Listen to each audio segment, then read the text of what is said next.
안녕하십니까. 오늘 이 시간에는 메시아의 강림과 그 재림의 목적에 대해서 말씀을 드리고자 합니다. 메시아라는 말은 우리나라 말로서 구원자, 구세주라는 뜻입니다.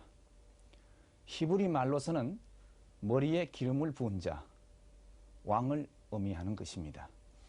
그렇기 때문에 이스라엘 민족들은 메시아가 이스라엘 민족의 왕으로 오셔서 이스라엘 민족을 구원해 줄 것을 그들은 선지자의 예언의 말씀대로 그대로 믿고 있는 것입니다. 이것이 바로 메시아 사상이 되는 것입니다. 그러면은 지금으로부터 2000년 전 메시아로서 이 땅에 오셨던 분이 바로 예수 그리스도이신 것입니다. 그리스도라는 말은 헬라어로서 역시 메시아라는 말이 되겠습니다. 그러면은 메시아로서 강림하셨던 예수님의 그 목적은 어디에 있는가 하는 것입니다. 예수님의 강림의 목적은 타락한 인간을 구원하시는 하나님의 구원 섭리의 목적을 이루러 오셨던 것입니다. 그러면은 어찌해서 우리 인간에게 구원이 필요하게 되었느냐는 것입니다. 그것은 이미 타락론에서도 말씀드렸지만은 우리 인간은 타락되었기 때문에 구원을 받아야 되고 구원 섭리의 역사가 필요한 것이고 메시아가 요구되게 되는 것입니다. 사람이 물에 빠지지 아니했다면 물에서 건져주어야 할 사람이 필요치 않습니다. 건강한 사람에게는 의사가 필요치 않습니다. 이와 같이 우리 인간이 타락되지 아니했더라면 구세주가 필요 없는 것이죠. 그렇지만은 우리 인간에게 메시아가 필요하고 구원의 역사가 필요한 것은 인간이 타락되었기 때문인 것입니다. 그렇기 때문에 타락 인간에 대한 구원 섭리의 목적은 우리 인간을 구원하는 데 있는 것이고 그 구원의 내용을 알기 위해서는 타락의 내용을 알아야 되는 것입니다. 타락의 내용을 알기 위해서는 타락이라고 하는 것은 하나님의 창조 목적을 이루지 못한 것이 타락이었기 때문에 타락에 관한 문제를 알기 이전에 먼저 하나님의 창조 목적에 대해서 알지 않으면 아니 되는 것입니다.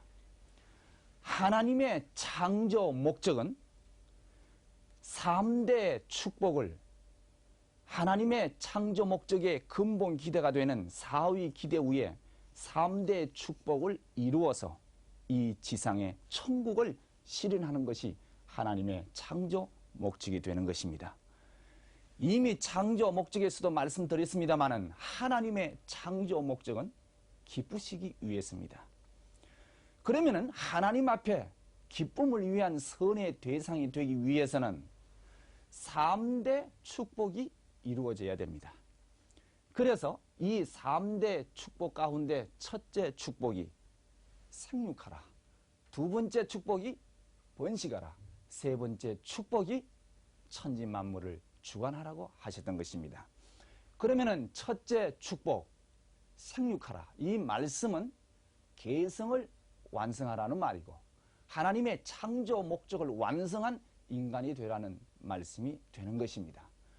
그러면은 제1축복 완성, 계성 완성한 인간이 되려면은 어떻게 해야 되느냐 하면은 우리 인간은 하나님의 본 성상과 본 형상을 닮은 기쁨의 선의 대상으로 지원받았기 때문에 우리 인간은 하나님의 그 성상을 닮고 형상을 닮아서 성상인 마음과 형상인 몸으로 지원받았던 것입니다.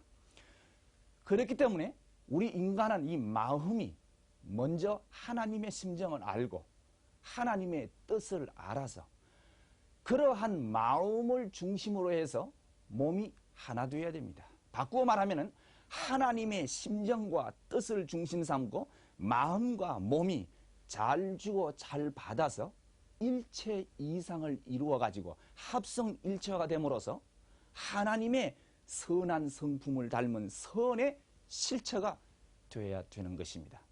이렇게 되게 되면은 하나님의 말씀을 담고 인격을 담고 심정을 닮아서 마치 마음을 닮아난 것이 몸입니다. 그리고 마음은 몸에 임합니다. 즉 말하면 몸은 마음의 집이죠.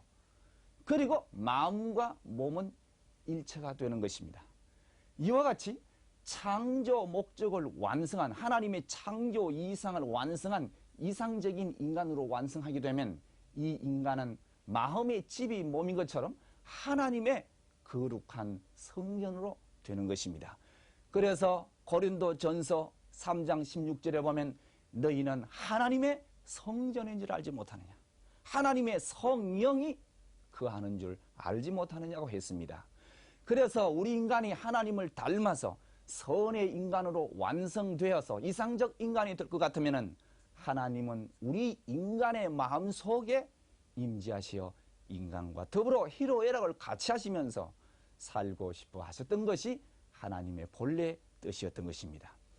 그리고 요한복음 14장 20절에 보면 내가 하나님 속에, 하나님이 나의 속에, 내가 너희 속에, 너희가 나 속에 거하는 줄 알지 못하느냐. 마음과 몸이 일체가 되는 것과 마찬가지로 하나님과 인간은 일체가 되는 것입니다. 그렇게 되면은 마태복음 5장 48절에 너희들은 하나님 아버지 온전한 것처럼 온전하라. 하나님을 닮은 온전한 인간, 즉 신성을 가진 선의 인간으로 완성하게 되는 것입니다. 이러한 인간이 바로 하나님의 창조 목적을 완성한 이상적인 인간이다 이 말입니다. 이러한 인간으로 완성하게 되면은 생각의 중심도 하나님이요, 생활의 중심도 하나님이요, 활동의 중심도 하나님이기 때문에 오로지 하나님께 기쁨과 영광을 돌려드리는 선의 생각, 선의 생활, 선의 활동만이 있을 수밖에 없는 그러한 선의 인간으로 완성되는 것입니다. 그래서 아담이 그러한 인간으로, 남성으로서 완성되고 해와가 그러한 인간으로서, 여성으로서 완성할 것 같으면 두 번째 축복이 선의 자녀를 번성해라 이 말이에요. 그래서 아담 해와가 선의 인간으로 완성해서 선의 부부를 이루고 선의 부모가 되어서 원죄 없는 선의 자녀를 낳아서 하나님이 기뻐할 수 있는 선의 가정을 이루고 선한 사회를 이루고 선한 국가를 이루고 선한 세계를 이 지상 위에 이루게 될 때에 이것이 바로 지상에 이루어진 하늘나라, 지상 천국이 되는 것입니다. 그래서 우리 인간은 지상에다가 천국을 이루어서 하나님을 부모로 모시고 온 인류가 하나의 자녀가 되고 형제가 되고 식구가 되어서 하나님을 중심으로 한 대가족적인 사회를 이 땅에 이루게 되는 것입니다. 이렇게 지상에서 육신을 쓰고 천국 생활을 하게 되면 육신을 토로해서 속사람 영인체가 완성되어 가지고 육신을 벗고 천상 천국에 들어가서 영원 세세토록 하나님을 모시고 사랑과 진리와 기쁨 가운데 살아가도록 되어졌던 것입니다. 그래서 우리 인간은 두 번째 축복을 중심 삼고 지상의 천국을 이루고 그 다음에 세 번째는 천지만물을 주관하라고 했습니다. 이렇게 완성된 인간이 사랑의 이상세계를 이루어서 창조주 하나님의 심정을 개성해가지고 하나님의 사랑과 심정을 중심으로 해서 이 모든 만물세계를 주관함으로 말미암아 우리 인간이 안일한 생활을 할 수 있는 천국 환경을 이루어가지고 이 딱 이상세계를 건설하게 되는 것입니다. 이것이 바로 하나님의 창조 목적인 것입니다. 그래서 우리 인간은 하나님의 말씀대로 하나님이 원하시는 창조 목적 지상 천국을 건설하게 되어서 하나님을 중심으로 한 사랑과 진리와 이상의 세계를 이루어서 선하게 살게 될 것 같으면은 그러한 인간에게는 신앙생활이 필요 없습니다. 이 땅 위에 아담 해아가 하나님의 나라 천국을 건설했더라면 원죄 없는 선의 인간으로 하나님의 신성을 가진 선의 완성체로서 완성되었더라면 우리 인간에게 신앙생활이 필요 없습니다. 하나님을 내 마음속에 모시고 하나님과 더불어 희로애락을 같이 하면서 함께 살고 있는데 무엇 때문에 하나님을 찾고 하나님을 부르는 신앙생활이 필요하겠습니까? 죄가 없는 천국 세계에 살면서 죄와 더불어 싸우고 사탄이가 없는 세계에 사탄과 더불어 싸우고 죄를 벗기 위한 회개와 기도 생활이 필요 없습니다. 그 다음에 이러한 천국이 이루어진 세계에 있어서는 구원이 필요 없지요. 구세주가 메시아가 필요 없는 세계다 이 말입니다. 메시아가 필요한 것은 우리 인간이 타락해서 죄를 지었기 때문이다 이 말이에요. 건강한 사람에게 의사가 필요 없고 물에 빠지지 않는 자에게 물에서 건져주어야 할 사람이 필요 것과 마찬가지로 우리 인간이 이 지상 위에 하나님의 나라 천국을 이루어 사는데 원죄 없는 우리 인간에게 우리 인간으로 하여금 죄악에서 해방시켜줄 구원의 역사 메시아가 필요 없는 것입니다. 뿐만 아니라 예수님 믿지 않더라도 천국 갈 수 있는 원죄 없는 선의 자녀를 낳을 수 있는 세계가 바로 천국이다 이 말입니다. 이러한 창조 목적을 완수한 세계를 이루지 못하고 하나님의 말씀을 불신하고 타락함으로 말미암아 사탄의 꼬임에 사탄의 말을 듣고 사탄과 더불어 일체를 이루어서 죄악의 인간이 되었다 이 말입니다. 우리 인간은 타락함으로 말미암아 사탄이가 우구하는 사탄이 집이 되었고 사탄이와 일체를 이루었습니다. 그러므로 사탄의 타락성을 받아서 악한 인간이 되어서 악한 부부를 이루고 악한 부모가 되어서 원죄에 있는 죄악의 자녀를 낳아 죄악의 가정, 사회, 국가, 세계를 이루었으니 이 세계가 바로 사탄이가 주관하는 지상 지옥을 이루었습니다. 그래서 육신 쓰고 지상 지옥 생활을 하다가 육신을 벗고 천상에 들어가니 천상 지옥 생활을 할 수밖에 없는 것이다 이 말이에요. 그래서 우리 인간은 타락함으로 말미암아 사탄이를 중심한 사후이기대 지상 지옥 세계를 이루었기 때문에 우리는 하나님을 찾는 신앙생활이 필요한 것이고 죄악 가운데 해방받기 위해서 기도가 필요한 것이고 우리를 건져주어야 할 메시아의 구원의 역사가 필요하게 되었던 것을 우리는 알아야 되는 것입니다. 그렇기 때문에 예수님께서 메시아로서 강림하셨던 목적은 우리 인간이 타락해서 스스로 하나님의 사랑의 주관권을 떠나서 사탄과 짝지어 죄악의 세계에 떨어져서 산다 하더라도 하나님은 우리 인류의 부모이시기 때문에 자녀로 지원받은 우리 인간이 하나님을 배반하고 하나님의 말씀 앞에 불순종하여 타락하여 사탄 주관 사망의 세계, 죄악의 세계, 지옥 세계에 떨어졌다 하시라도 버리시지 못하시고 하나님께서는 구원 섭리를 하시는 것입니다. 그러면은 하나님의 구원 섭리의 목적이 뭐냐? 그것은 바로 복귀 섭리의 목적입니다. 하나님의 복귀 섭리라고 하는 것은 병든 자를 구원한다는 것은 병들기 전 상태 회복시켜주는 겁니다. 물에 빠진 자를 구원한다는 것은 물에 빠지기 전 본래 육지의 상태 돌이켜주는 것입니다.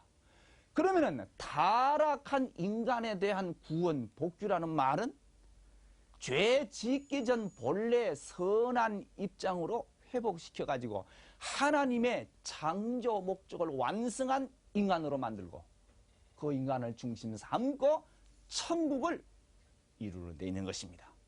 그래서 하나님은 구원 섭리의 목적을 이루시고자 하시고 복귀 섭리의 목적, 즉 창조 목적의 세계를 이루시고자 하는 것입니다. 그렇기 때문에 아담이 타락으로 말미암아 이러한 창조 목적 지상 천국을 이루지 못하고 사탄 중심한 죄악의 세계 지상 지옥을 이루었기 때문에 예수님은 메시아로서 구원 섭리의 목적, 즉 복귀 섭리의 목적, 아담이 타락으로 말미암아 이루지 못했던 창조 목적의 세계를 이루시려고 메시아로서 구세주로서 이 땅에 오셨던 것입니다. 그렇기 때문에 예수님께서 메시아로서 지상에 강림하신 목적은 바로 복귀 섭리의 목적을 이루고 창조 목적을 실현하시기 위해서 오셨다 이 말이에요. 그렇기 때문에 마태복음 5장 48절에 너희들은 하나님 아버지 온전한 것처럼 온전하라. 우리 인간으로 하여금 원죄를 벗게 하고 하나님 온전한 것처럼 온전한 인간, 선의 인간으로 복귀시켜 주시기 위해서 오셨기 때문에 그런 말씀하셨던 것입니다. 마태복음 4장 17절에 보면 회개하라 천국이 가까이 왔나니라. 또는 마태복음 6장 10절에 보면 뜻이 하늘에서 이루어진 것 같이 땅에서 이루어지기를 기도하라 그랬단 말이에요. 그것은 이 지상의 천국을 이루러 오셨기 때문인 것입니다. 그러면 예수님께서 2000년 전에 메시아로서 이 땅에 오셔가지고 하나님의 구원 섭리의 목적을 완성하셨습니까? 2000년 전에 이 땅에 메시아로 오셨던 예수 그리스도께서는 십자가에 못 박혀서 피 흘리고 돌아가셨습니다. 오늘날 수많은 기독교 성도들은 예수님의 십자가의 대속으로 말미암아 우리 인류는 구원을 받는다고 믿고 있습니다. 예수님의 십자가의 믿음으로서 십자가의 대속으로 말미암아 구원을 받는다고 그렇게 믿고 있습니다. 그렇다면 예수님의 십자가의 피 흘리심으로 말미암아 오늘날 타락한 우리 인간의 죄를 완전 대속할 수 있습니까? 십자가의 구원의 역사를 통해서 하나님의 구원 섭리가 완성되었습니까? 아무리 예수님의 십자가를 잘 믿어도 예수님 믿지 않고 천국 갈 수 있는 원죄 없는 선의 자녀를 낳을 수 없습니다. 아무리 십자가를 잘 믿는 목사나 장로의 자녀들이라도 예수님 믿지 않으면 천국 갈 수 없습니다. 그것은 무엇을 의미하느냐 하면 십자가의 대속으로서는 원죄까지 청산되지 않는다는 이야기입니다. 만약에 십자가의 믿음으로 원죄까지 청산이 되고 완전 대속, 완전 구원이 되어질 수 있다면 십자가의 믿음을 통해서 우리는 완전 구원을 받아야죠. 타락하기 전 아담 입장으로 돌아가야죠. 그렇게 돌아갈 수 있다면 우리는 신앙생활이 필요 없습니다. 기도가 필요 없습니다. 더 나아가서는 메시아를 통한 구세주의 구원의 역사가 필요 없는 것입니다. 내가 병이 났는데 의사가 와서 나를 치료해서 나는 병을 낫습니다. 건강을 되찾았습니다. 그러면 또 의사가 왜 필요하겠습니까? 이와 같이 예수님의 십자가의 공로로 말미암아 완전히 내가 대속을 받았고 완전 구원 받았다면 죄 없는 선의 입장으로 되돌아갔다면 나는 메시아도 기도도 신앙생활도 필요 없는 사람이 되어야 할 텐데 아무리 십자가를 잘 믿어도 우리는 메시아를 부르게 되는 것이고 신앙생활도 기도도 여전히 계속해야 된다 이 말입니다. 이것은 십자가의 믿음으로서는 십자가의 대속으로서는 완전 구원, 완전 대속이 될 수 없다는 말입니다. 로마서 7장 22절에 보면 사도 바울 선생이 나는 괴로운 사람이로다. 십자가를 그토록 잘 믿었던 사도 바울 선생께서 나는 괴로운 사람이로다. 내 마음으로는 하나님의 법을 섬기되 내 이 몸은 죄악의 법을 섬기는도다고 탄식했습니다. 십자가가 완전 대속 완전 구원이라면 마음도 몸도 원죄까지 완전히 청산지어 줄 수 있을 것인데도 불구하고 십자가의 믿음은 완전 구원 완전 대속이 될 수 없기 때문에 마음은 하늘 법을 다스리되 몸은 죄악의 법을 섬긴다고 탄식했던 것을 보아서 십자가의 믿음으로서는 우리 타락한 인간으로 하여금 죄에서 완전히 해방시켜 줄 수 없다는 것을 알 수가 있는 것입니다. 그러면은 이 십자가가 구원이 아니다 말이냐? 대속이 되지 않는다는 말이냐? 그것은 아닙니다. 십자가는 하나님의 크신 은혜요 타락 인간에게 베풀어 주신 은총이요 축복입니다. 십자가는 대속은 대속이로되 구원은 구원이로되 완전 구원, 완전 대속이 될 수 없다는 말입니다. 그렇다면 십자가의 구원은 어디까지였느냐? 십자가의 대속은 어디까지였느냐? 하는 것을 알아보겠습니다. 그러면 그 문제를 알아보기 이전에 예수님이 십자가에 돌아가시지 않고는 우리 인간을 구원시킬 수가 없었던가? 여러분, 십자가가 뭡니까? 예수님께서 우리 인간을 구원시키기 위하여 특별히 돌아가신 십자가이십니까? 아닙니다. 2000년 전 유대 나라에 있어서 사형수를 사형시키는 사형 형틀입니다.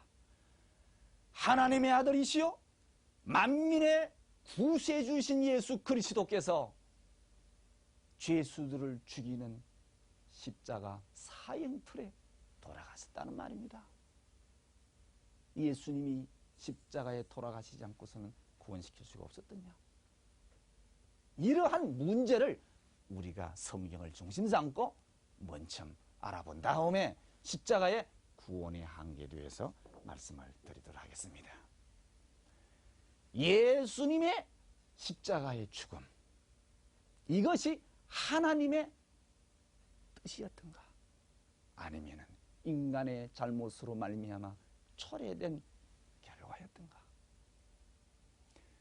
이것을 첫째는 사도들의 은행으로 보아서 알아보도록 하겠습니다.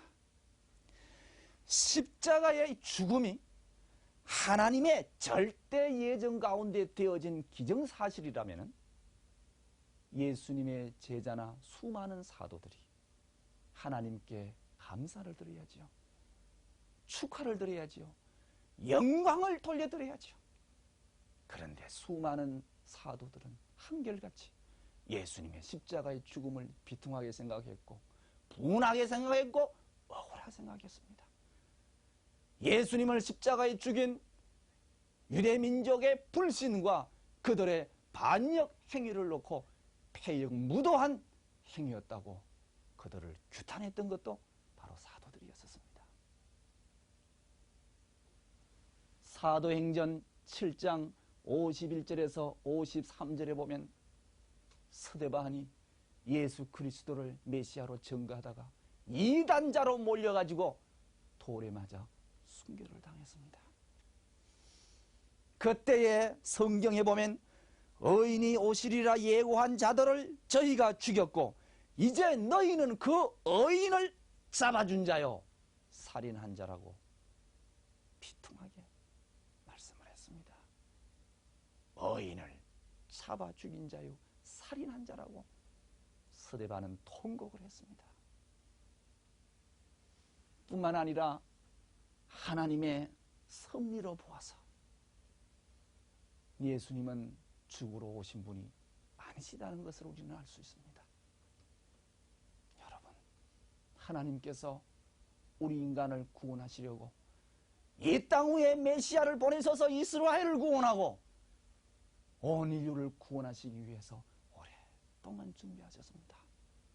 농부가 씨를 뿌려서 충실한 열매를 거두어 들이기 위하여 밭을 칼고 닦듯이 메시아를 이 땅에 보내셔서 만민을 구원시키시기 위하여 하나님께서는 메시아의 뜻을 이룰 수 있는 하늘의 백성 선민 이스라엘을 불러 세우시기 위하여 수많은 타락한 인간들 가운데에서 하나님을 잘 믿고 이스라엘 민족의 조상된 한 중심을 세우기 위하여 믿음의 조상 아브라함 한 개인을 찾아 세우는데 2000년 걸렸습니다. 그리고 아브라함의 자손을 통하여 이스라엘 성민을 불러 세우기 2000년 도합 4000년 동안 하나님은 메시아를 보내기 위하여 준비하셨던 것입니다. 4대 선지, 12소 선지, 특별 선지자 엘리야 같은 사람을 보내가지고 장차 이 민족 가운데 하나님께서 메시아를 보내주실 것이다.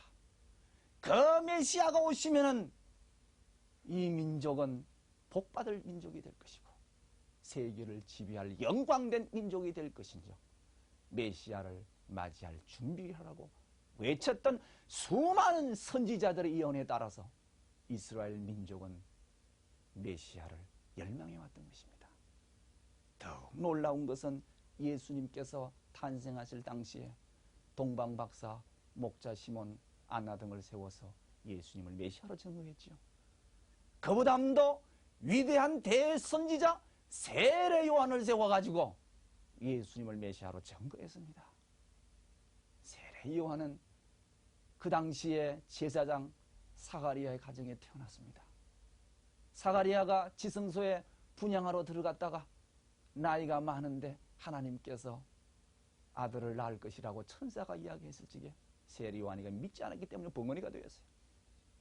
그러다가 세례 요한이 출생할 때 입이 열리고 말을 했습니다. 그 이적 기사를 온 고울이 알고 있었기 때문에 세례 요한의 뒤에서는 위대한 선지자인 것을 그 당시에 모든 유대 고울 사람들은 알고 있었던 것입니다.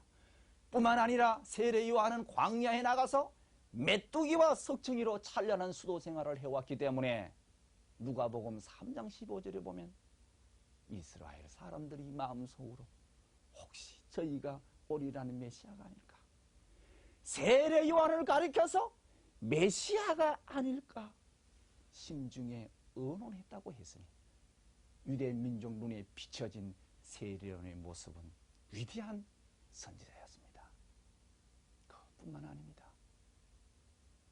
이러한 위대한 선지자 세례 요한을 세워가지고 예수님을 메시아로 증거하게 했단 말이에요. 이것은 이스라엘 민족으로 하여금 예수님을 메시아로 믿게 하기 위한 하나님의 뜻이 계셨습니다. 그렇지 않습니까? 이게 하나님의 섭니다 이 말이에요.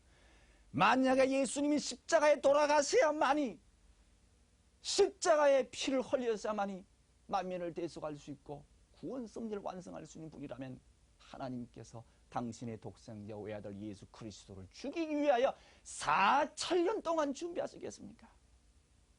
그런 무자비하신 하나님이 되실 수 없는 것입니다. 선민을 불러 세우신 하나님의 뜻은 하나님의 뜻을 이루는 데 있다.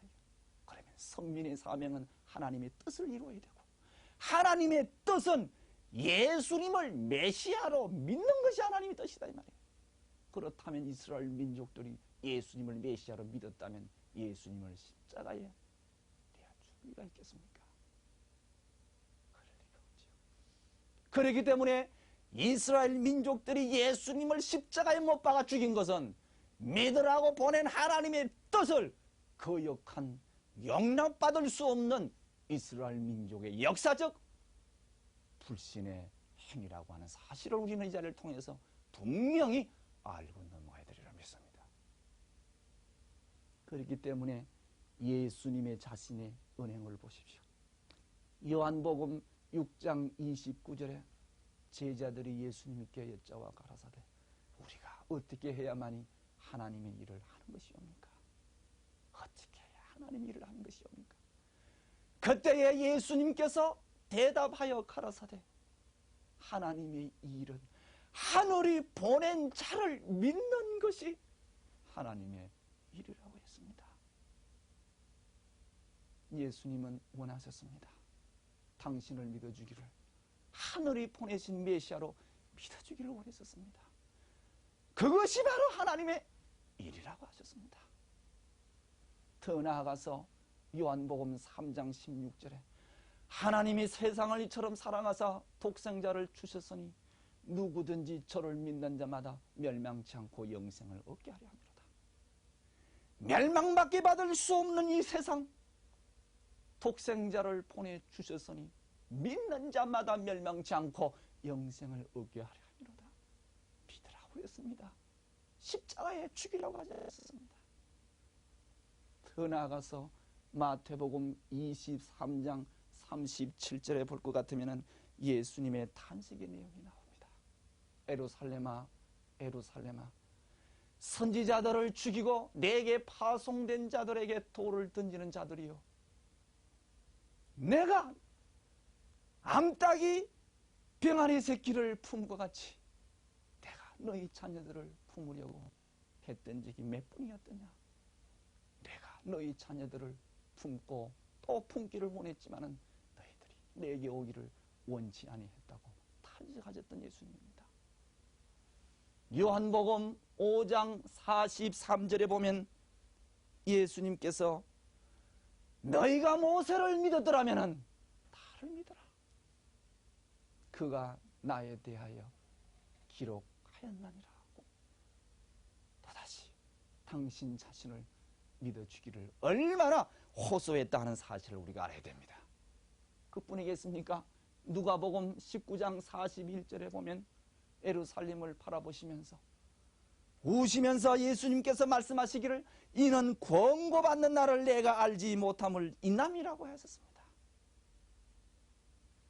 요한복음 5장 39절에 보면 성경은 나를 위하여 증거하는 것이로되 너희가 나를 찾아와서 영생을 얻기를 원치 아니하는도다.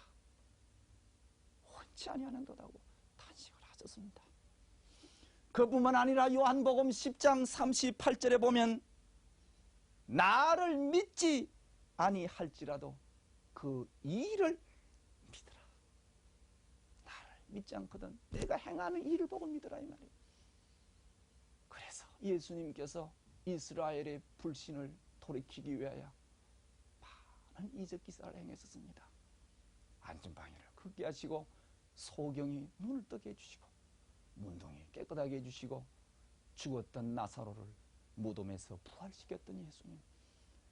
너희들이 나를 믿지 못하면 내가 행하는 일을 보고라도 나를 믿으라고 했더니 오히려 마태복음 12장 24절에 사탄의 왕 바세불의 접한 자로서 귀신 들린 자로서 예수님을 십자가에 몰아내었다고 하는 사실을 우리는 알아야 됩니다. 결론적으로 고린도 전서 2장 8절에 사도 바울이 탄식하기를 예지에는 이 세대 관원이 하나도 알지 못하였나니 만일 알았더라면 영광의 주를 십자가에 못 박지 아니하였으리라. 이 세대의 관원들이 지혜가 없었기 때문에 영광의 주를 십자가에 못 박았다고 바울이 얼마나 탄식했었습니까? 더 나아가서 마태복음 26장 39절에 마지막 십자가의 죽음을 앞에 놓고 세 제자를 타리시고 겟세마네 동산에 오르셔서 마지막 최후의 단판 기도를 올렸었던 것입니다. 제자들에게 말씀하시기를 내가 이제 심히 죽게 되었으니 졸지 말고 깨어 기도하라고 당부하시고 조금 높으신 언덕을 오르시사 피땀 흘리면서 기도하신 내용이 뭡니까? 아버지시여 할 수만 있다면 이 십자가의 잔을 피하게 해달라고 세 분이나 기도를 하셨던 예수 그리스도이신 것입니다. 오늘날 수많은 기독교 성도들은 예수님이 십자가를 지지 않게 해달라고 세 분이나 기도를 하시는데 만약에 예수님께서 십자가를 지셔야만이 만민을 구원시킬 수 있으신 분이시라면 십자가를 지지 않게 해달라고 세 분이나 비겁한 기도를 하실 리가 없습니다.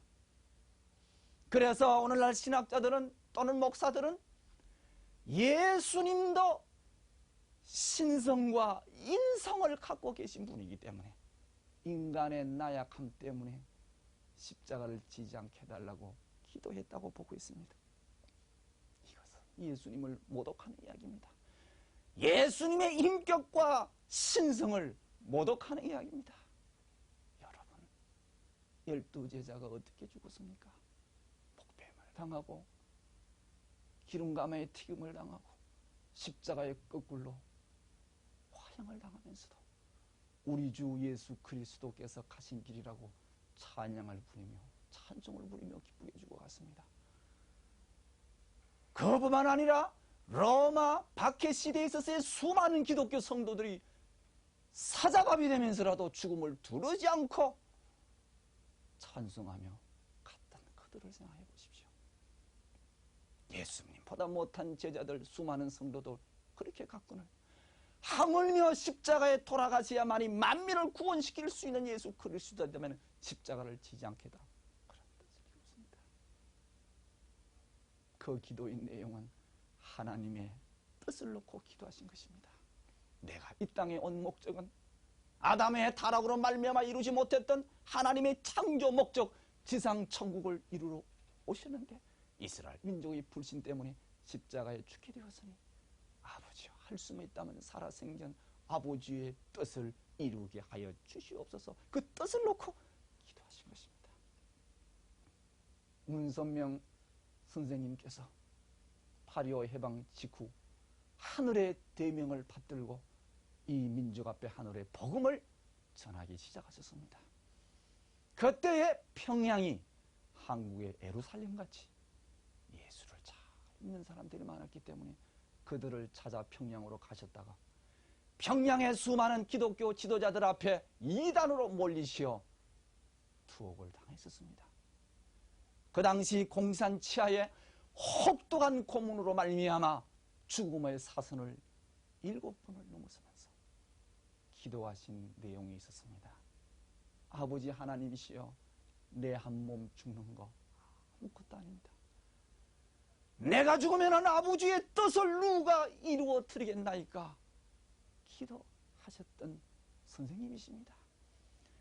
예수님이 겟세마네 동산에서 아버지 알 수만 있다면 십자가의 잔을 피하게 하여 주시옵소서 한 기도는 죽음이 두루고 싸진 기도가 아니라 아버지의 뜻을 놓고 그 뜻을 이루게 해달라고 기도하셨던 예수님인 것을 우리가 알아야 됩니다.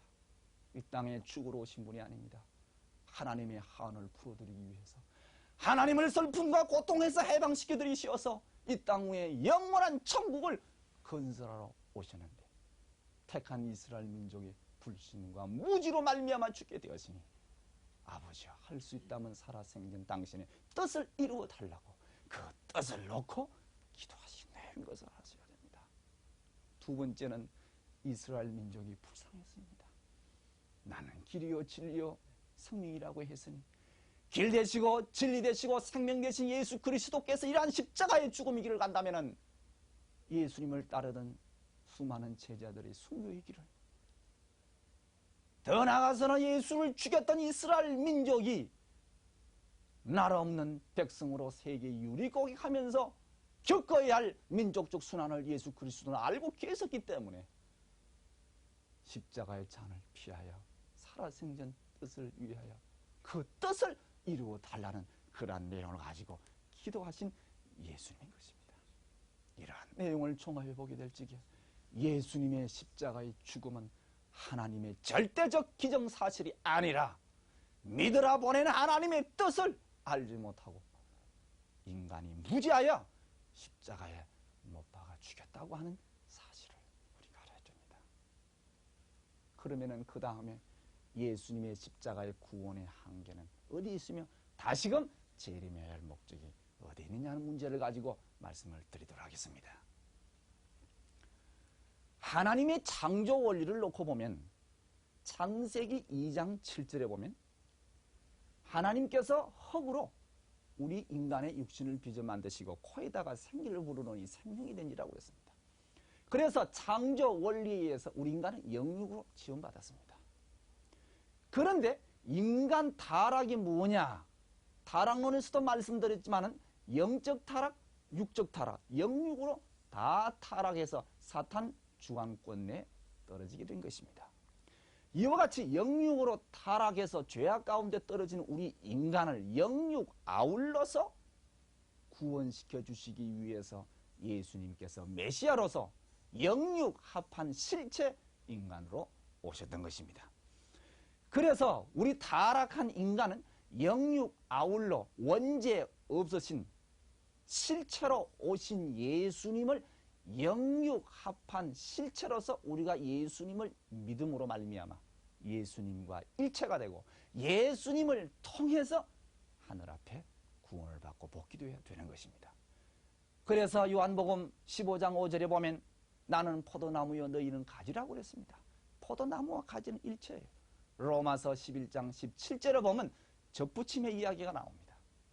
이와 같이 영육으로 창조 이상을 완성한 원죄 없으신 분으로 오신 예수님을 영육 아울러 모심으로 말미암아 믿음으로 예수님과 일체가 됨으로 말미암아 예수님을 닮아서 우리 인간 또 영육 아울러 원죄 벗고 선의 인간으로 복귀되는 것입니다. 그래서 아담 타락한 이후 4천년 복귀 섭리의 목적은 하나님께서는 이 땅 위에 예수님을 메시아로 보내셔서 이스라엘 민족을 중심 삼고 전 인류를 구원하는 것이 하나님의 4천년 구원 섭리의 목적이었던 것입니다. 그러면은 이 사탄의 목적은 뭐냐? 자기 품 속에 있는 전 인류를 하나님 편으로 내어주는 한이더라도 예수님을 십자가에 못 박아 죽임으로 말미암아 하나님의 전체적인 복귀 섭리 목적을 파탄시키려고 했던 것이다. 아무리 사탄이가 예수님을 십자가에 못 박아 죽이려 한다 하더라도 이스라엘 민족이 절대적 믿음으로 예수님을 받들어 모시고 나간다면 하나님의 복귀 섭리는 이루어질 수가 있는 것입니다. 그런데 불행하게도 이스라엘 민족이 예수님을 배반했습니다. 불신했습니다. 믿지 아니했습니다. 하늘이 보낸 메시아를 이스라엘 민족이 믿지 아니했기 때문에, 하나님을 불신했기 때문에 하나님 편에 선 이스라엘 민족은 사탄 편 입장에 떨어진 것입니다. 그래서 사탄 편 입장에 떨어진 이스라엘 민족과 그 당시의 전 인류를 구원하는 것이 하나님의 목적이었다. 사탄의 목적은 예수님을 죽여서 전체적인 복귀 섭리 역사를 파탄하는 데 있었다 이 말이에요.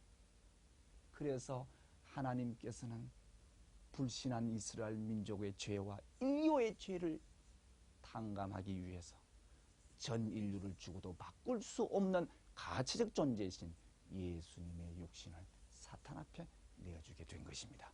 그래서 사탄은 자기 최대 실권을 행사해서 예수님을 십자가에 못 박아 죽였다 이 말이에요. 그래서 예수님의 육신이 사탄의 침몰받음으로 말미암아 육적 구원은 이루지 못하고 원죄는 그대로 남아져 있는 것입니다. 그렇기 때문에 예수님을 믿음으로 한 몸 된 우리 성도들의 육신도 십자가에 내줄 수밖에 없게 되었다 이 말이에요. 그렇기 때문에 육신의 사탄의 침범을 받았기 때문에 원죄는 남아있고, 그 원죄가 남아있기 때문에 이 원죄를 조건으로 해가지고 사탄이가 침범하기 때문에 데살로니가 전서 5장 17절에 항상 깨어 기도하라는 말은 육신을 조건으로 해서, 원죄를 조건으로 해서 침범에 들어오는 사탄의 조건을 막기 위해서인 것입니다. 그래서 사탄이가 자기 최대 실권을 행사해가지고 예수님을 십자가에 못 박아 죽였기 때문에 당감 복귀 원칙에 의해서 갑이라는 사람이 을이라는 사람을 뺨을 쳤다면 을이 갑을 뺨을 칠 수 있는 조건이다. 이러한 당감 복귀 원칙에 의해서 하나님께서 최대 실권을 행사하셔서 예수님을 십자가상에서 영적으로 부활을 시켰던 것입니다. 그래서 영적으로 부활하신 예수님을 믿는 모든 성도들도 영적으로 부활의 혜택을 받을 수가 있다 이 말이에요. 그래서 십자가의 피의 대속으로 십자가에 돌아가신 예수님을 하나님께서 부활시킴으로 말미암아 부활의 성리의 기대를 조성함으로 말미암아 영적 구원의 기대를 조성하셨기 때문에 십자가를 통한 하나님의 구원 섭리는 영적 구원 섭리밖에 되지 않는다는 사실을 알아야 됩니다. 그렇기 때문에 십자가는 대속은 대속이로되 구원은 구원이로되 완전 대속, 완전 구원은 될 수 없다. 육신은 사탄의 침몰을 받았다 이 말이에요.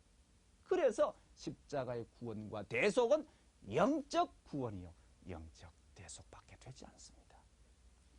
그렇기 때문에 로마서 7장 23장 23절 24절에 보면 사도 바울의 탄식의 내용이 바로 이거지요. 내 마음으로는 하나님 법을 섬기되 내 몸은 죄악의 법을 섬기는도다. 십자가의 믿음은 영적 구원밖에 되지 않기 때문에 영적으로는 하나님이 속하되 이 육은 죄악의 법을 속한다는 것은 육신을 사탄 앞에 내어주었기 때문에 사탄은 이 육신의 원죄를 조건해가지고 침범에 들어오는 것입니다. 그래서 요한 1서 1장 40절에 보면 요한의 신앙 고백도 우리가 범죄하지 아니했다 하면 하나님 앞에 거짓말하는 자가 된다. 하나님을 거짓말쟁이로 만든다고 그랬단 말이에요. 그러면 십자가를 믿는데 왜 우리가 하늘 앞 범죄자로 남아져야 되느냐? 그것은 십자가의 구원, 십자가의 대속은 영적인 것이고 육적인 것은 그대로 남아져 있기 때문에, 원죄가 그대로 남아져 있기 때문에 우리는 하늘 앞에 범죄자로서 있을 수밖에 없다는 사실을 우리가 알아야 되는 것입니다. 그러면은 십자가에 대한 예언의 양면입니다. 성경에 볼 것 같으면 예수님의 십자가의 죽음을 놓고 두 가지 예언을 하고 있었다 이 말이에요. 이사야서 53장에 보면 예수님께서 십자가의 고난을 받을 것을 예언을 하고 있습니다.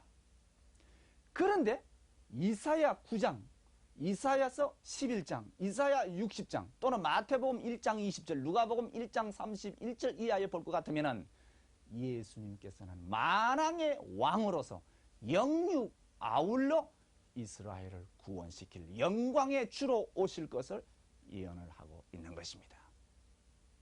그래서 누가복음 1장 31절에 보면 천사가 성모 마리아에게 나타나서 마리아여 너는 잉태하여 아들을 낳을 것이니 그 이름을 예수로 하라. 이는 지극히 높으신 이의 아들이라 할 것이며 그 조상의 다윗의 위를 가지고 영원 세세토록 야곱의 집에서 왕노를 할 것이며 그 나라가 무궁하리로다고 했습니다. 영광의 주고 만왕의 왕으로 오실 것을 예언하는 것이다 이 말이에요. 그러면 왜 성경은 고난의 주로 오실 것을 영광의 주로 오실 것을 양면적인 예언을 해놓았느냐. 이것은 창조 원리에서도 말씀드렸습니다마는 하나님의 창조 목적은 하나님의 책임 분담과 인간 책임 분담이 합할 때 하나님의 창조 목적이 이루어진다고 했습니다. 인간 책임 분담이 있다. 그래서 하나님께서는 창조 목적을 이루기 위해서 인간을 위하여 피조세계를 창조하시고 인간에게 생육하고 번식하라 축복을 주시고 만물을 주관하라. 그런데 인간이 지켜야 할 책임을 주셔서니 선악을 알게 하는 실과는 따먹지 말아라. 만약에 따먹는 한 정령고 죽으리라. 인간 책임을 주었다 말이에요. 그래서 아담의 해와가 선악과를 따먹지 말라는 그 계명의 말씀을 믿음으로 지켜가지고 완성될 때에 하나님의 창조 목적이 이루어지게 되어 있다. 그래서 이상세계가 이루어지느냐 아니면 타락함으로 타락의 세계가 이루어지느냐는 것은 인간 책임 수행 여부에 따라서 결정될 수밖에 없는 것이다. 그렇기 때문에 예수님을 하나님께서 메시아로서 이스라엘 민족에게 보내시는 이것은 하나님의 책임이에요. 그런데 예수님을 메시아로서 이스라엘 민족이 믿으면 책임을 하게 되면은 만왕의 왕으로서 영육 아울러서 이스라엘 민족을 구원시켜 가지고 예수님이 이스라엘 왕이 되어서 이 땅에 천국을 건설할 것이지만 이스라엘 민족이 예수님을 믿지 않고 불신함으로 책임을 다하지 못하면 십자가를 지고 고난의 노정을 통해서 영적 구원을 하실 것을 하나님께서는 예언을 하셨던 것입니다.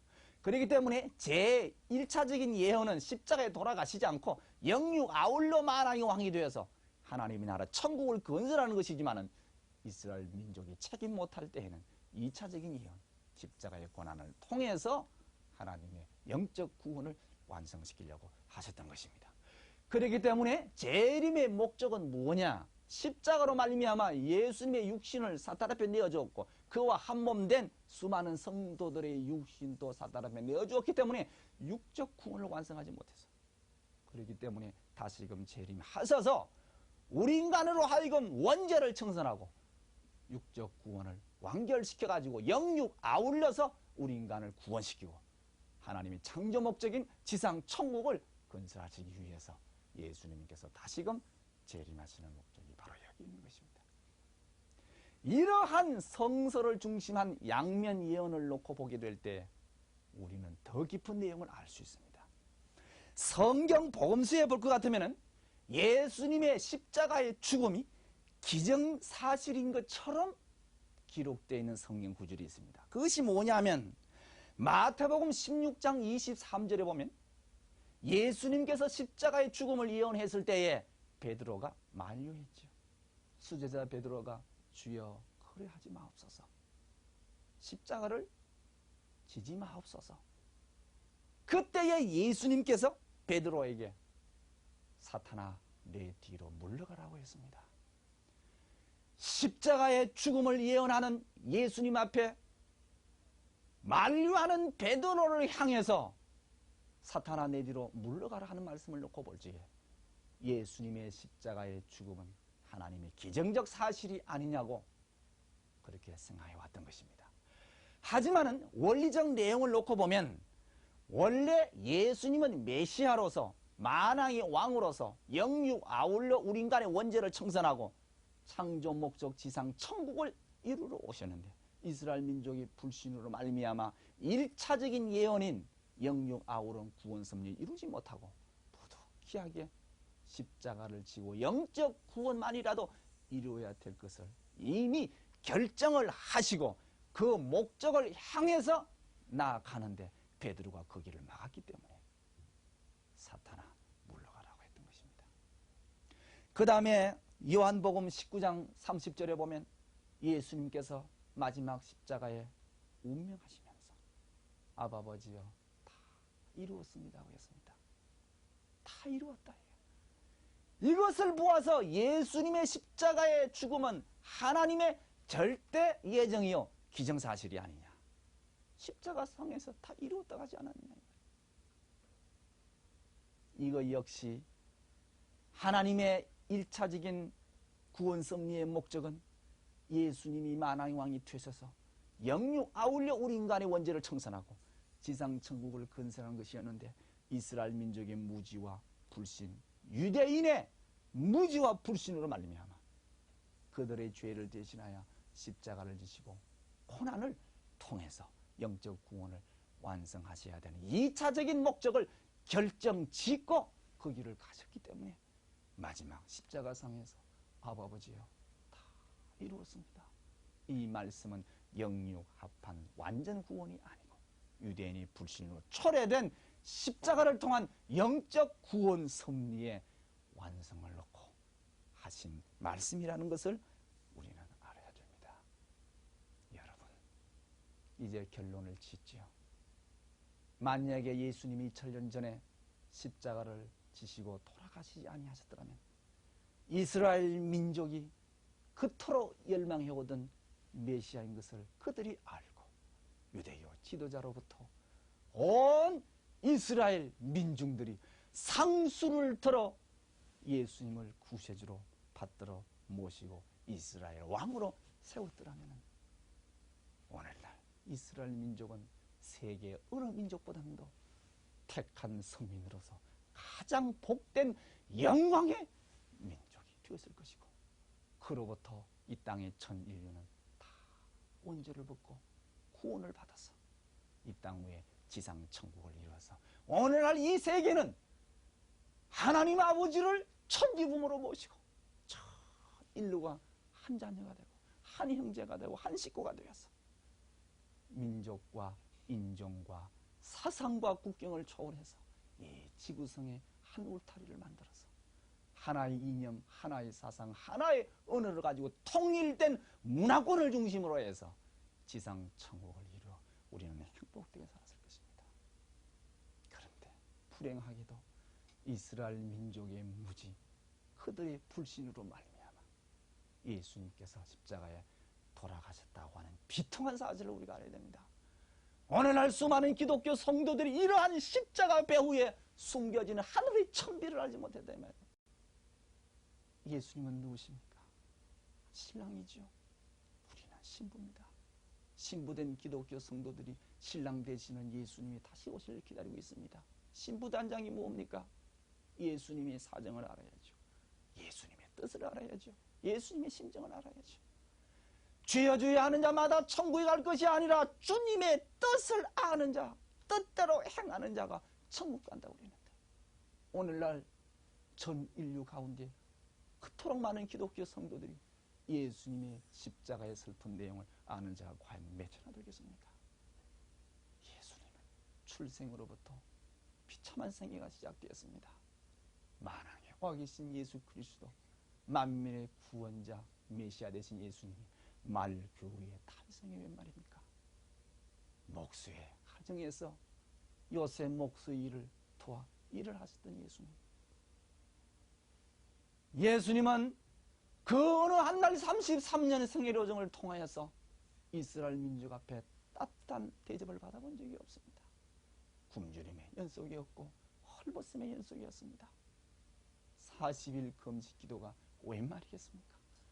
오늘날 타락하는 우리 인간은 40일이 아니라 천년 만년 그 죄가를 탕감하게 금식 기도해야 되겠지만 하나님의 아들 만민의 구세주 예수 그리스도께서 40일 금식이 웬 말입니까? 예수님도 우리 인간과 똑같은 인자이십니다. 피곤하실 때 쉬시려고 그랬고 목마를 때 물을 하셨던 예수 그리스도 40일 금식이 웬 말이냐 말이야. 이스라엘 민족이 유대교 지도자들이 예수님을 메시아로 받들어 모셨더라면 예수님은 영광의 생애였을 것이지만 그들의 무지와 잘못으로 말미암아 예수님의 생애는 고난의 생애였다고 하는 이 비통한 역사적인 사실을 우리가 알아야 됩니다. 예수님은 그를 배우지 못하신 무명의 청년이었습니다. 누가 그렇게 만들었습니까? 네? 누가 그렇게 만들었습니까? 예수님은 가정을 이루시지 못했습니다. 12제자 만약에 세례요한과 그 당시에 제사장, 교법사, 유대교 지도자들이 예수님 앞에 수제자가 되어가지고 예수를 받들어 모셨더라면 예수님께서 제자를 찾기 위한 갈릴리 해변가를 사마리아를 두루 편향하시는 전도 행각의 고생이 이루어져 있을 리가 없는 것입니다. 12제자 다 어부들이요 가난한 자들이요 불쌍한 자들이요 장녀와 세리와 죄인들의 친구가 되어서 먹고 마시는 예수님. 마지막 십자가상에 12제자 다 도망가고 강도와 더불어 낙원을 향해 가셨던 불쌍하셨던 예수님. 오늘날 수많은 기독교 성도들이 그걸 알아야 됩니다. 예수님 믿고 복받고 예수님 믿고 천국 가기를 바란 자 많았지만 이러한 슬픔의 생애를 살다 가신 불쌍한 예수님을 다시 맞이하게 될 때 그 예수님 원한을 갚아주리라고 주여 으시옵소서 할 수 있는 기독교 성도가 되어서 예수님이 한을 풀어 해운해드리는 오늘의 기독교 성도들이 되어야 될 것입니다. 신랑을 오시는 예수 앞에 신부의 책임과 사명이 바로 그라는 것을 우리가 알고 2000년 전과 같은 다시 그러한 슬픔의 역사가 되풀이되지 않게끔 오늘날 수많은 기독교 성도들이 책임과 사명을 다하여 드리라고 보는 것입니다. 오늘 이로써 메시아의 강림과 그 재림의 목적에 대해서 강의를 끝내고자 합니다. 대단히 감사합니다. 이어서 계속해서 시청해 주시기 바랍니다.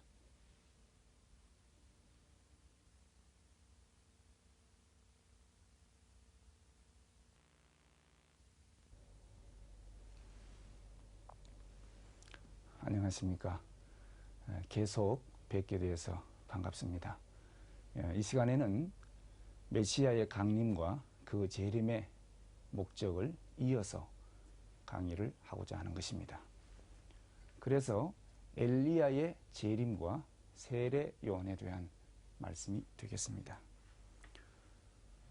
하나님이 보내신 그 선지자들의 예언을 절대적으로 믿고 있던 2000년 전 유대인의 신앙들은 엘리야의 음성을 듣지 못하고서는 메시아의 음성을 들을 수 없고 엘리야의 재림 없이는 메시아의 강림이 있을 수 없다고 믿어왔던 것이 그들의 전통적인 신앙이었던 것입니다. 왜냐하면 구약 시대에 있어서의 그 마지막 선지자가 말라기인데 말라기가 예언하기를 말라기서 4장 5절에 보면 주 여호와의 크고 두려운 날이 이르기 전에 내가 선지 엘리야를 먼저 보내겠다고 예언을 했기 때문인 것입니다. 그렇기 때문에 2000년 전 유대인들은 엘리야가 오기를 학수고대했던 것입니다. 그러면은 이 엘리야라고 하는 선지자는 그 당시로부터 900여 년 전, 그러니까 통일 왕국 시대에 있어서 솔로몬이 그 하나님의 성전 이상을 이루어 드려야 할 것인데도 불구하고 타락으로 흘러감으로 말미암아 성전 이상의 사탄이가 침범하게 된 것입니다.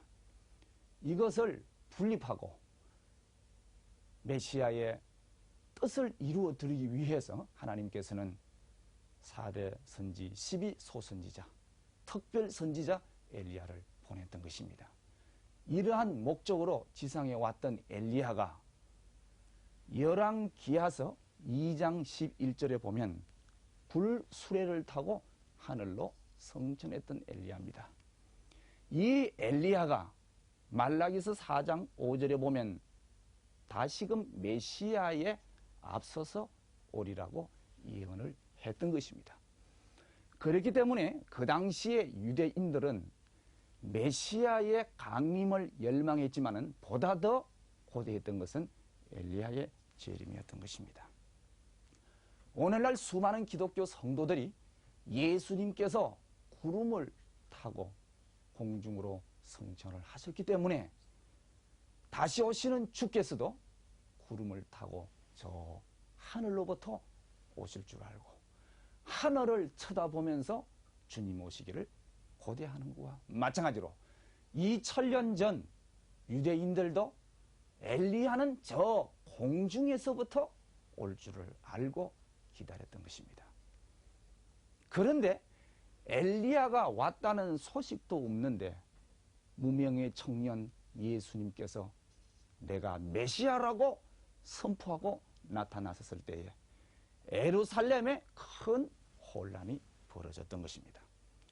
그래서 예수님의 제자들이 나가서 전도하다가 받는 질문이 예수님이 메시아라면은 엘리야가 하늘로부터 언제 왔느냐? 엘리야가 누구냐는 질문이었던 것입니다. 그들의 질문에 예수님 제자들은 답변을 하지 못하고 답변에 궁해서 예수님께 직접 여쭈어 보았던 것입니다. 이것이 마태복음 17장 11절 이하에 볼 것 같으면 어찌하여 서기관들이 엘리야가 먼저 와야 하리라 하나이까 이렇게 예수님께 여쭈어 보았던 것입니다. 그때에 예수님께서 대답하여 가라사대 과연 엘리야가 먼저 와서 모든 일을 회복하리라.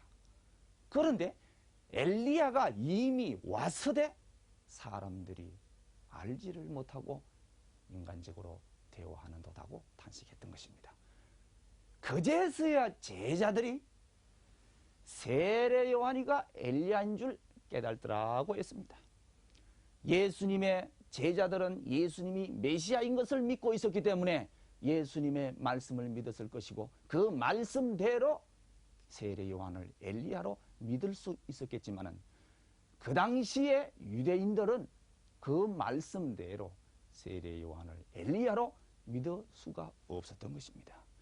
그렇기 때문에 마태복음 11장 14절에 예수님께서 너희들이 절겨 받을진대 오리란 엘리야가 바로 이 사람이라고 지적을 하셨던 것입니다. 이것은 다른 누구의 말씀이 아니고 예수님께서 직접 세례 요한을 엘리야라고 증언을 하셨던 것입니다. 그랬더니 유대교 지도자들이 요한복음 1장 20절에 보면 세례 요한에게 사람을 보내가지고 그가 누구인지를 알아보라고 했습니다. 성경을 함께 보시죠. 요한복음 1장 20절에 보면은 유대인들이 예루살렘에서 제사장들과 레위인들을 요한에게 보내어 내가 누구냐고 물을 때에 요한의 증거가 이러하니라. 요한이 드러내어 말하고 숨기지 아니하니 드러내어 하는 말이 나는 그리스도가 아니라 한데 또 묻되 그러면 무엇이냐? 내가 엘리야냐? 가로되 나는 아니라. 분명히 내가 엘리야냐고 물었을 때에 세례 요한은 똑똑히 답변했습니다. 나는 엘리야가 아니라고 답변을 했습니다. 예수님은 세례 요한을 가리켜서 엘리야라고 증거를 했고 세례 요한은 나는 엘리야가 아니라고 했다 이 말이에요. 진실로 세례 요한이가 예수님의 말씀대로 내가 바로 엘리야라고 답변을 했다면 하늘로부터 오리란 엘리야가 세례 요한으로 재림한 것을 그들이 믿었을 것이고, 그들이 믿었다면 예수님의 말씀대로 세례 요한이가 엘리야인 줄 알았고 고로 예수님이 메시아로서 믿을 수가 있게 된 것입니다. 그런데 예수님은 엘리야라고 증거를 했고 본인 자신은 아니라고 했기 때문에 이스라엘 민족 입장에서 볼 적에는 누구의 말을 더 믿어야 되느냐, 이것을 놓고 볼 때에 이스라엘 민족 앞에 세례 요한과 예수님은 누가 더 믿을 수 있는 모습으로 비춰졌느냐 하는 것이 문제가 되는 것입니다. 그러면은 먼저 예수님은 유대 민족 앞에 어떠한 모습으로 비춰졌느냐 하는 것입니다. 첫째는 예수님께서는 빈천한 목수의 가정에 태어나서 가지고 성장을 하시면서 글을 배우시지 못하신 무명의 청년이 있었습니다. 뿐만 아니라 예수님은 세례 요한처럼 광야에서 수도 생활을 하신 수도의 경력도 없으신 분이십니다. 그러면서 갑자기 나타나시었어서 놀랄만한 선포, 내가 메시아라고 선포를 하셨던 것입니다. 그뿐만 아니라 유대인들이 생명처럼 지키는 안식일을 예수님은 범하셨습니다. 안식일날 병을 고쳐주고 안식일날 가난한 자의 위로자가 되셨던 것입니다. 그래서 유대교 지도자들은 예수님께 왜 안식일을 지키지 않느냐고 반문했을 때에 예수님께서는 네, 아버지 하나님께서 오늘날까지 쉬지 않으시고 일하고 계시오는데 아들 땐 내가 어찌 쉴 수 있겠느냐고 말씀하시면서 나는 안식일의 주인이라고 말씀하시는 예수님을 유대교 지도자들이 볼 때에 도저히 메시아라고 받아들일 수가 없었던 것입니다. 뿐만 아니라 그들의 구원의 표대가 율법인데 율법을 폐하는 분까지 보였던 예수님, 그러면서도 나는 율법에 폐하러 온 것이 아니라 완전케 하러 왔노라고 외치시는 예수님을 그들이 보기에 하늘이 보낸 메시아로 믿기가 지극히 어려웠던 것입니다. 그리고 하류 청과의 교제를 하셨다 이 말입니다. 유대교 지도자들 앞에 몰림과 쫓김을 받으면서 창녀와 세리와 죄인들의 친구가 되시어서 먹고 마시는 예수님, 그러면서도 유대교 지도자들보다도 이들이 먼저 천국에 갈 것이라고 외치시는 예수님, 그들이 볼 때에는 도저히 이해가 되지 않았을 것입니다.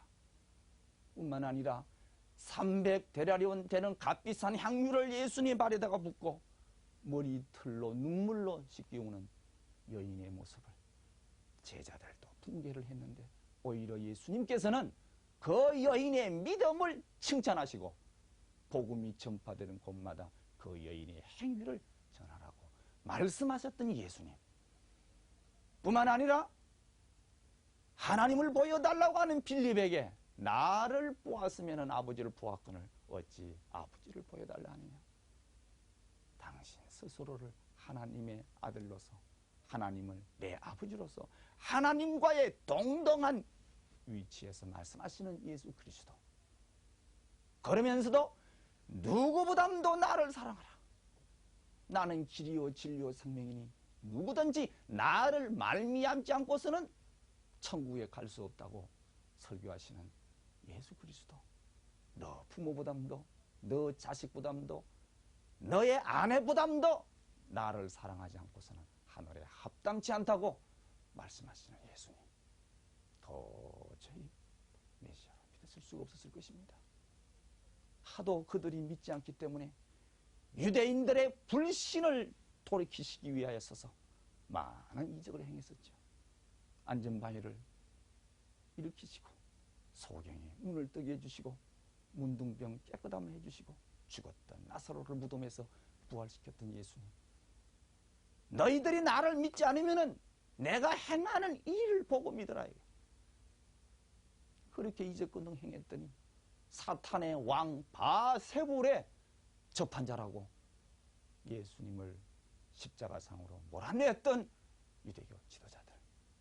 도저히 예수님은 그들의 눈으로 바라볼 적에는 이해가 되지 않았습니다. 예수님의 말씀이나 예수님의 모든 행위가 도저히 하늘 사람으로서는 그들이 바로 볼 수가 없었다 이 말이에요. 바로 믿을 수가 없었다 이 말이에요. 그런데 반면 세례 요한은 그들의 눈에 어떻게 비쳤느냐 이 말이에요. 세례 요한은 제사장 명문 가정에 태어났습니다. 세례 요한이가 잉태될 그 당시만 하더라도 온 고을 사람들이 떠들썩했다고 그랬습니다. 왜냐하면 세례 요한 아버지 사가리야 제사장이 지성소에 들어가 가지고 분양을 하려고 하는데 천사가 나타나 가지고 너 아내가 잉태하여 아들을 낳을 것이라고 이야기를 했습니다. 그때 사가리야는 그 말을 듣지 않았습니다. 내가 나이가 많은데 이제 어떻게 자식을 가질 수 있느냐. 그래서 벙어리가 되어버렸어요. 그런데 세례 요한이가 탄생과 더불어 벙어리가 됐더니 입이 열렸다. 그것을 본 유대고을 모든 사람들이 이는 지극히 큰 자인 것을 그들은 알고 있었던 것입니다. 출생시부터 기적으로부터 시작했던 것이에요. 그리고 세례 요한은 광야에서 메뚜기와 석청이로 연명하면서 찬란한 수도 생활을 했기 때문에 그 당시 유대교 지도자들이 바라보게 될 때에 세례 요한이야말로 역사상의 가장 위대한 선지자로 보였던 것입니다.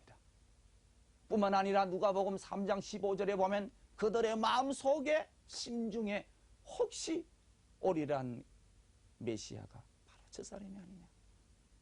세례 요한을 가리켜서 메시아로 의심을 해볼 정도였다. 그리고 요한복음 1장 20절에 보면 직접 찾아가 가지고 당신이 메시아냐고 물어볼 정도로 세례 요한은 위대한 선지자로 이스라엘 민족 앞에 비춰졌던 것입니다. 그렇게 본다면 이스라엘 민족 입장에서 볼 적에 예수님의 말씀을 더 믿었을 것이겠습니까? 세례 요한의 말을 더 믿을 것이겠습니까? 그것은 말할 것도 없죠. 예수님의 말씀보다 세례 요한의 말을 더 믿을 수밖에 없었던 것입니다. 그렇기 때문에 예수님은 세례 요한을 엘리야라고 했고 세례 요한은 내가 엘리야가 아니다고 했기 때문에 결과적으로 세례 요한을 더 믿었기 때문에 세례 요한 말대로 엘리야가 아니다고 했기 때문에 엘리야는 오지를 않았고 그러므로 말미암아 결과적으로 예수님은 스스로 자기가 메시아로 자처하기 위한 위정으로서 세례 요한을 엘리야라고 한 것밖에 되지 않았다. 예수님을 거짓말장이로 만든 자가 누구였으며 예수님을 막는 자로 만든 자가 누구였습니까? 그건 세례 요한이었다. 만약에 세례 요한이가 예수님을 믿어 그 말씀을 받들어 모셔서 내가 엘리야라고 선포하고 나타났더라면 모든 백성들이 세례 요한을 엘리야인 줄 알았고 그렇다면 예수님을 메시아라 믿지 않았겠습니까? 그렇기 때문에 세례 요한의 사명이 무엇인지 다시 한번 알아보자. 첫째, 세례 요한은 엘리야의 재림자입니다. 엘리야의 재림자다. 그 당시로부터 900여 년 전 먼 역사적 시간의 거리를 두었지만은 메시아의 앞길을 예배하러 왔던 엘리야 성천했고 세례 요한은 예수님 당대의 메시아의 앞길을 예배하러 왔던 세례 요한 엘리야의 사명을 갖고 왔던 것이 바로 세례 요한이에요. 그러니까 엘리야의 재림자입니다. 누가복음 1장 17절에 보면 엘리야의 심령과 능력으로 와서 했습니다. 엘리야의 심령과 능력으로 와서 엘리야의 사명자다 이 말이에요. 그리고 세례 요한의 아버지 사가리야가 성령에 충만해가지고 세례 요한에 대해서 예언하기를 이는 두려움 없이 성결과 의로서 종신토록 메시아를 받들어 모실 자라고 했습니다. 이것이 바로 세례 요한의 사명입니다. 그렇기 때문에 세례 요한은 첫째는 증거의 사명이 있다면, 예수님을 메시아로 증거해야 할 증거의 사명이 있다면, 요한복음 1장 23절에 보면 주의 길을 곱게 하는 광야의 소리로다 하고 했습니다. 요한복음 3장 28절에 보면 그리스도 앞에 보내심을 받은 자라고 했고, 요한복음 1장 33절에 보면 나에게 물로서 세례를 주라 하는 이가 가라사대 성령이 머리 위에 임하거든 그 자가 성령으로 세례를 줄 그리스도인 것을 알라고 했기 때문에 내가 예수님을 메시아로서 증거했노라고 했습니다. 그렇기 때문에 세례 요한은 예수님을 증거를 했죠. 마태복음 3장 17절에 보면 예수님께서 요단강에 세례 요한을 찾아와서 세례를 받으셨는데 물에서 올라오실 때에 비둘기 같은 성령이 머리 위에 임하셨고 하늘에서 큰 음성이 들렸는데 이는 내 사랑하는 아들이요 내 기뻐하는 자라. 하나님께서 직접 세례 요한에게 예수님은 하나님의 아들이요 우세주요 독생자요 메시아인 것을 직접 교시해 주셨고 가르쳐 주셨습니다. 그렇기 때문에 세례 요한도 그가 메시아인 걸 알고 내가 증거했노라고 말씀을 했던 것입니다. 그래서 세례 요한은 증거의 사명은 완수했는데 증거를 했으면 그 다음부터는 어떻게 해야 되겠느냐? 예수님을 모셔야죠. 모셔야 됩니다. 누가복음 1장 75절에 보면 종신토록 주의 앞에서 성결과 의로서 모셔야 된다고 했습니다. 모셔야 됩니다. 그런데 이 모심의 사명을 못했다 이 말이에요. 요한복음 3장 25절에 보면 예수님의 제자하고 세례 요한 제자가 서로가 사함을 했습니다. 우리 스승이 세례를 많이 베푼다고. 이게 왜 말입니까? 그것은 세례 요한이가 입으로 증거를 했으되 받들어 모시지를 못했고 하나 되지 못했다는 이야기 아니겠습니까? 뿐만 아니라 마태복음 11장 이하에 보면 모심의 사명을 못한 것을 분명히 기록을 하고 있는 것입니다. 요한복음 3장 30절에 보면 세례 요한이가 말하기를 예수님은 흥해야 갖고 나는 쇠야 되리라. 이거 왜 말입니까? 세례 요한은 메시아를 위하여 태어난 분이고 메시아를 위하여 증거하고 메시아를 받들어 모셔야 종신토록 모셔야 할 자인데 예수님이 흥하면 왜 세례 요한은 쇠해야 된다 말입니까? 이것은 세례 요한이가 예수님과 생사와 희로애락을 같이 하지 않는다는 이야기고 세례 요한이가 예수님과 흥망성쇠를 같이 하고 있지 않다는 것, 운명을 같이 하고 있지 않다는 것을 스스로 나타낸 이야기입니다. 그렇기 때문에 세례 요한은 증거의 사명을 했을 때 모심의 사명을 하지 못했다 이 말이에요.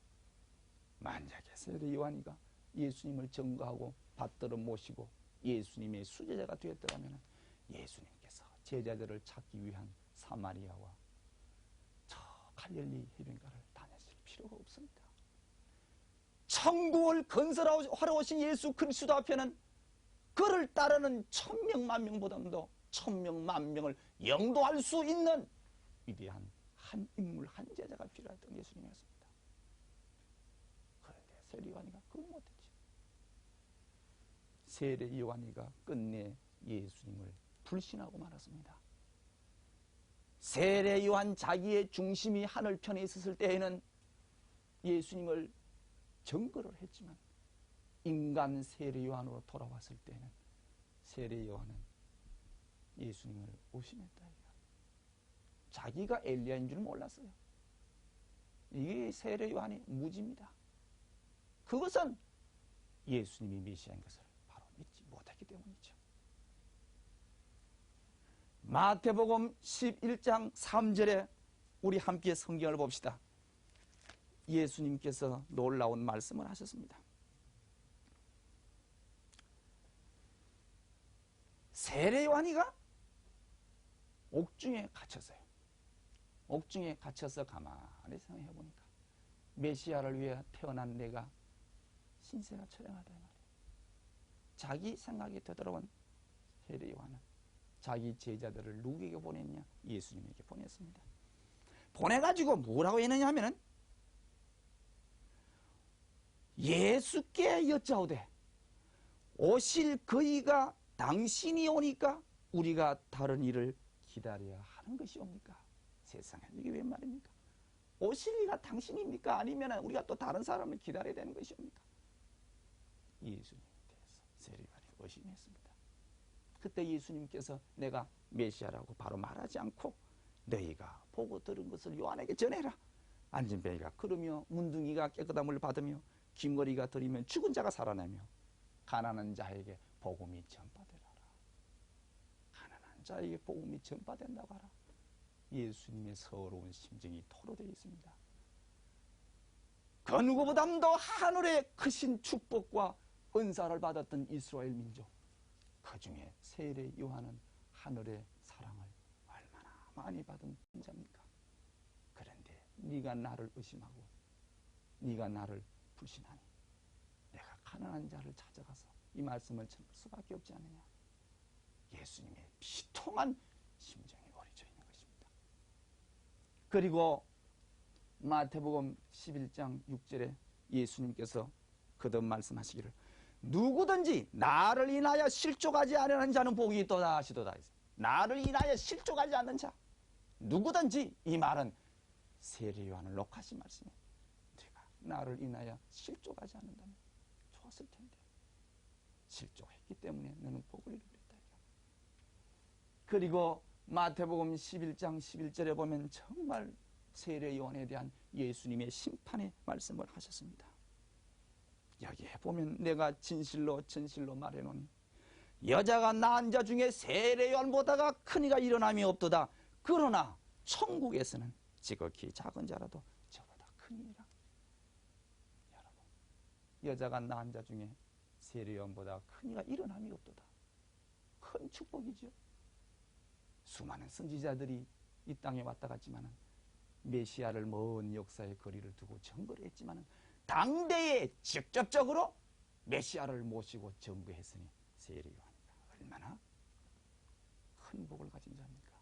그렇기 때문에 세례 요한보다 큰 이가 일어남이 없도다. 이게. 그렇지만은 저 천국에서는 지극히 작은 자라도 세례 요한보다 크도다. 왜냐하면 영계가 있는 수많은 선지자들은 지상에 오신 예수님 메시아인 걸 알고 다 먼 거리 입장에서 모시고 있는데 세례 요한은 직접 메시아가 오셨는데 불구하고 모시지 못하고 있으니 이 죄가 얼마나 크냐. 그러니 저 천국에서는 지극히 작은 자라도 세례 요한보다 크다. 세례 요한에 대한 심판의 말씀이 아니겠습니까?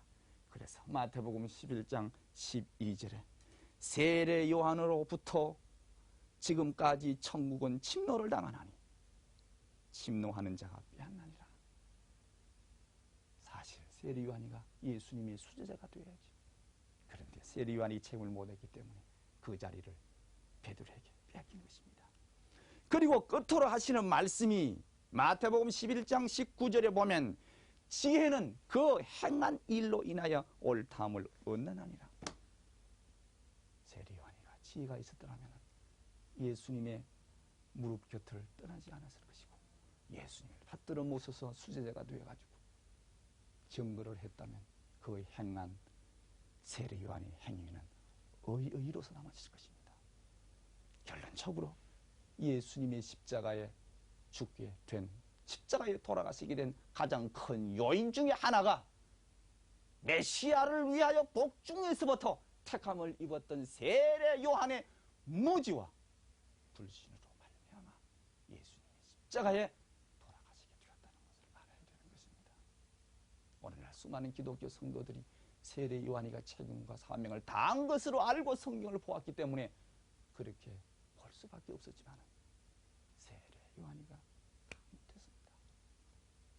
책임을 다 못한 세례 요한을 책임을 다한 것으로 믿고 있는 것도 문제가 되겠지만 책임을 다 하지 못한 세례 요한을 우리가 한 것으로 생각하면 큰 잘못이죠.